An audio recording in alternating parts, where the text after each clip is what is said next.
Okay, so now let's talk World Cup contenders. We just did a whole 8 segments on each World Cup group. And now I want to kind of round that all up and see what we think when it comes to who will finally lift that trophy in 2022 Qatar. The dark horses this year are darker than ever.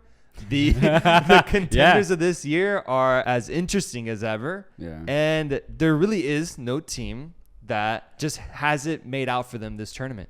I think there's a genuine argument for, upwards of like 7 teams potentially. For me, I'm just going to start off with, I think, one of my top contenders who I genuinely think is going to lift this trophy, France.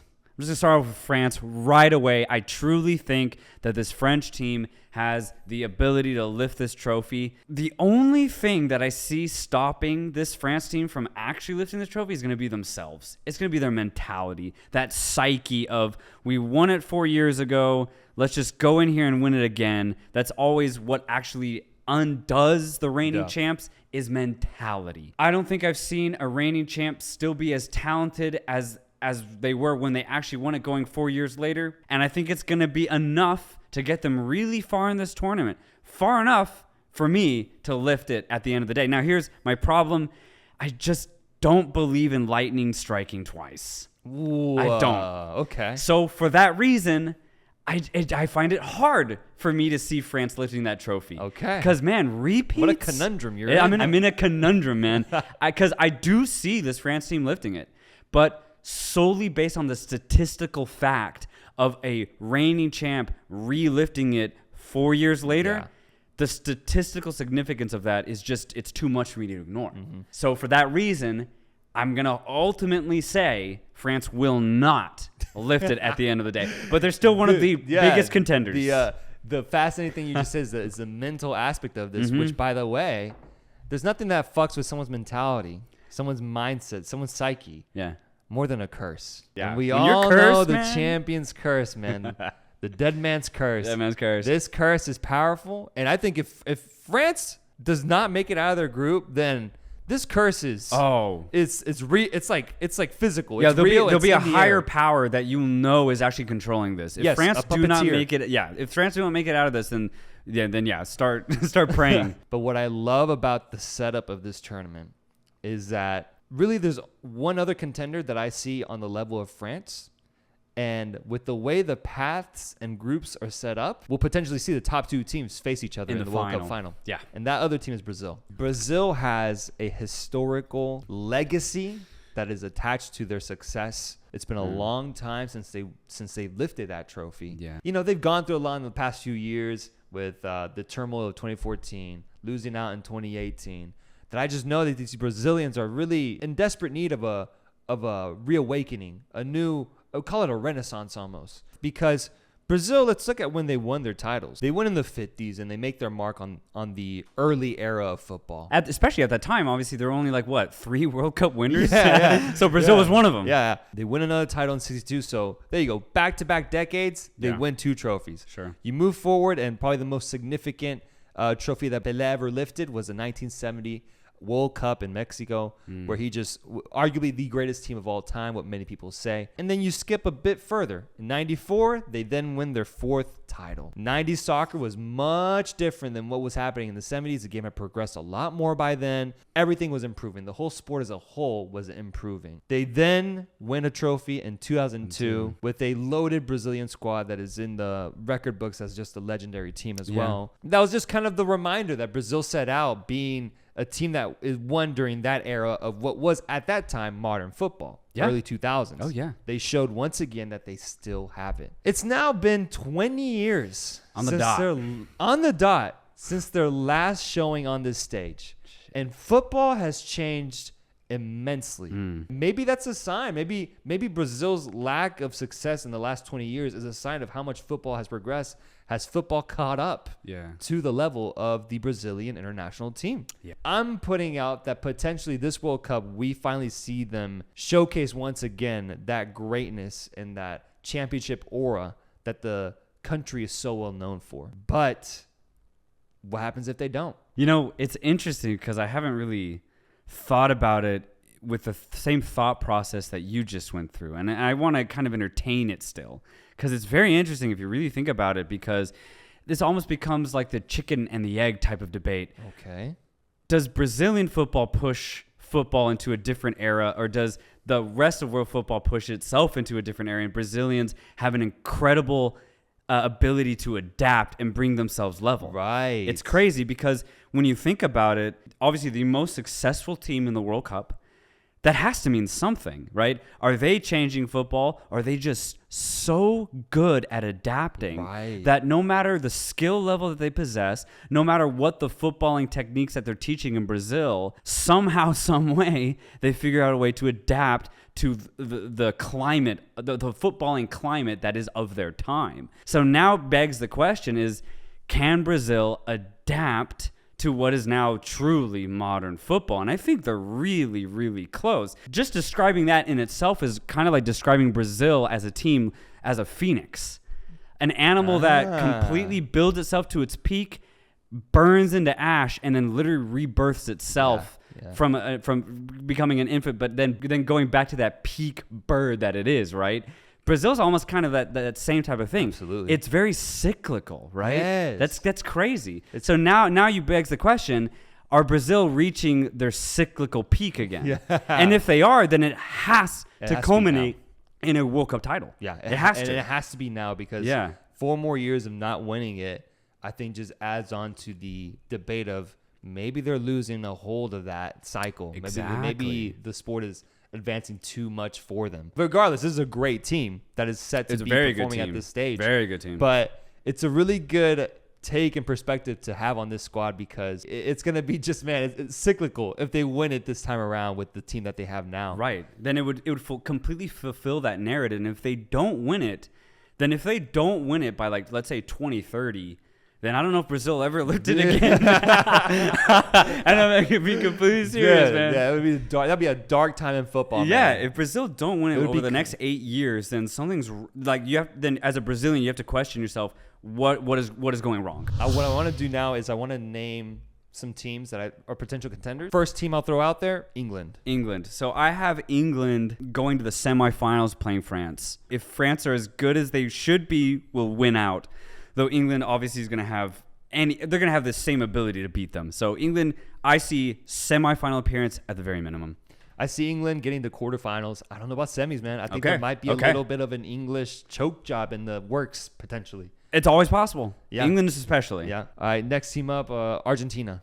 Okay, so Argentina, based off of who they would have to face next, Group D, I say even if Argentina finished first, even if they finish second, they're not making it out of the round of 16. Damn. Argentina round of 16 exit. No, I got Argentina getting past that round of 16 team. Okay. No matter who it is. Okay. Even if it's France, they're getting revenge. Okay. They're going to quarters. They win in the quarterfinals, but they go out in the semis. That's my ultimate prediction for Argentina. I truly, truly hope I'm wrong about this Argentine squad because just in general, Argentina, when they are rolling, they're really fun to watch. So if they can get going this tournament, just be a unstoppable, immovable force, I would love to see that. So I hope I'm dead wrong. But yeah, round of 16 exit for me. Spain, man. I got this team going really far.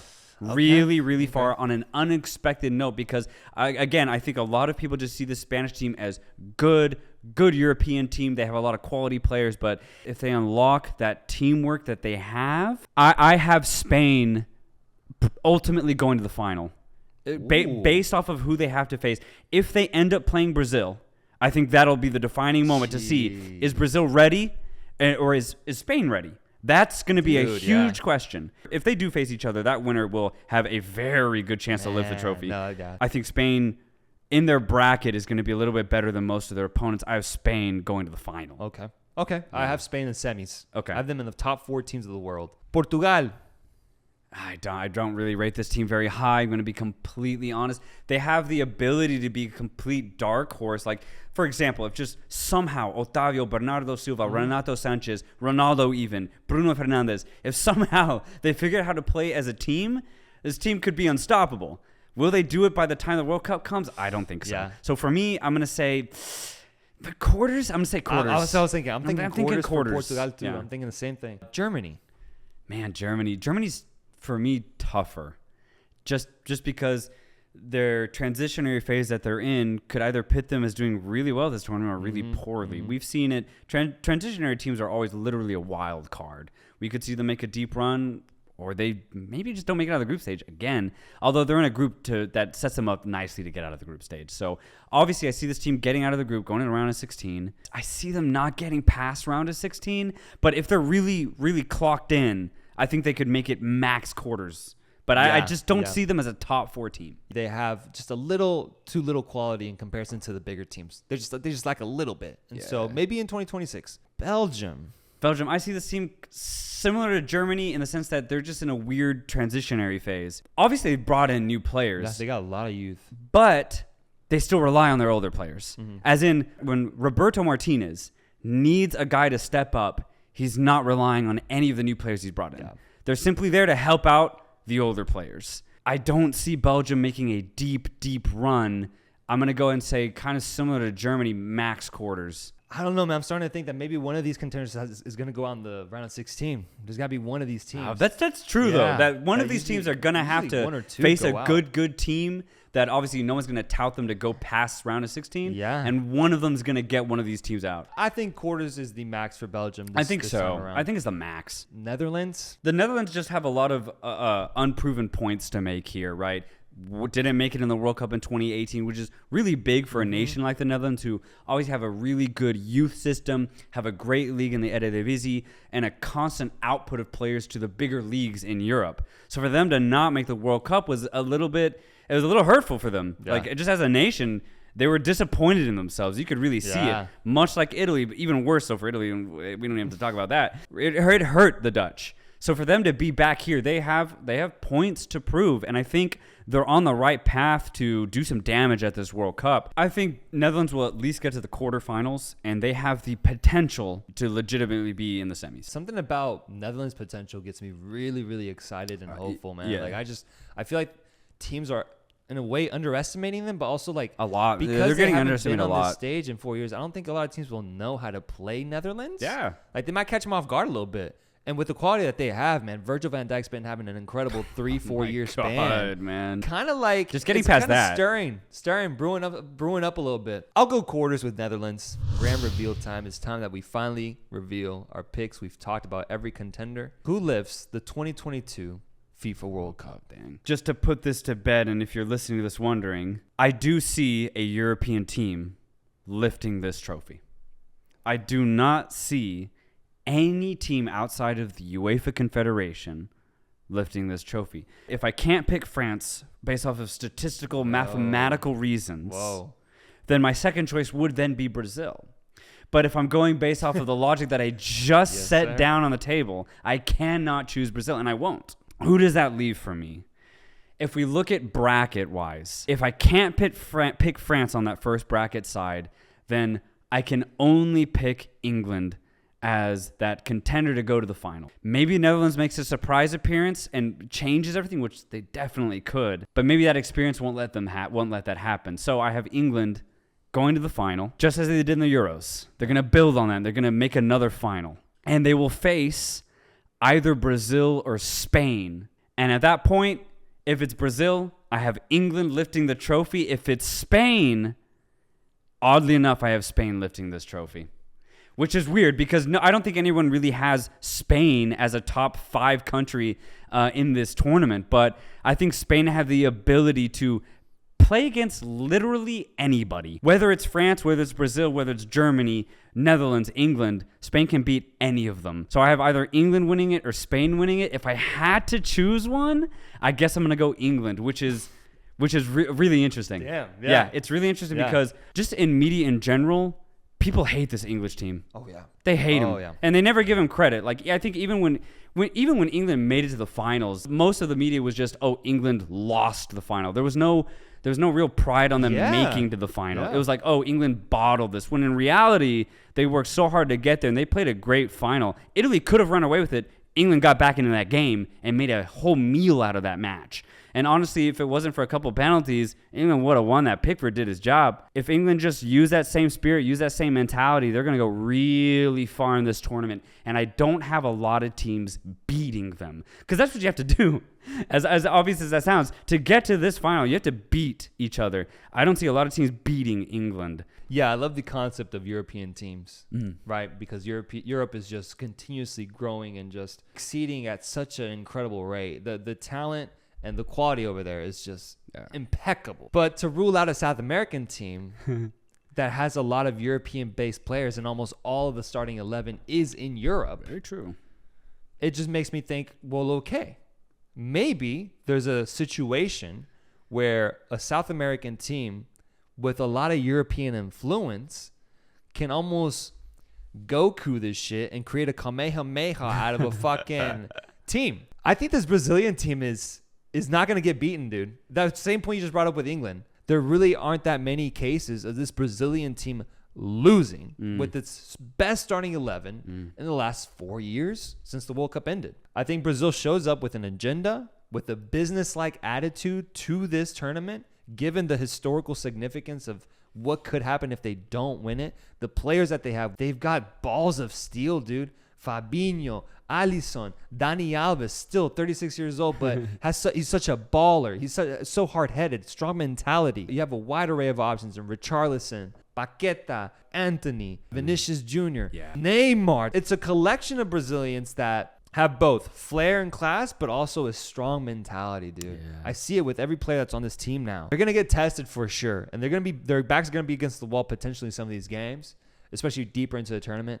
But something tells me Brazil lifts the 2022 FIFA World Cup this upcoming year. I have Brazil while you have England. Yes, sir. A true surprise. Just to reiterate, all of my opinions could definitely change a month before the tournament. So I just want to put that out there. That's true. Yeah, very early predictions. We will probably do everything we've done so far. We'll probably do it again once the tournament is about a month away because of injuries and you never know, coaching changes. We just don't know what might happen. Yeah.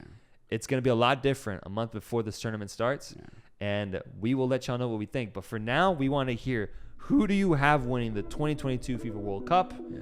Who's coming out on top? What team is going to have a new legacy born for them? And thank you guys for watching. Make sure to comment, like, and subscribe, and stay involved, folks. It's The Give and Go, and we'll see you guys next time.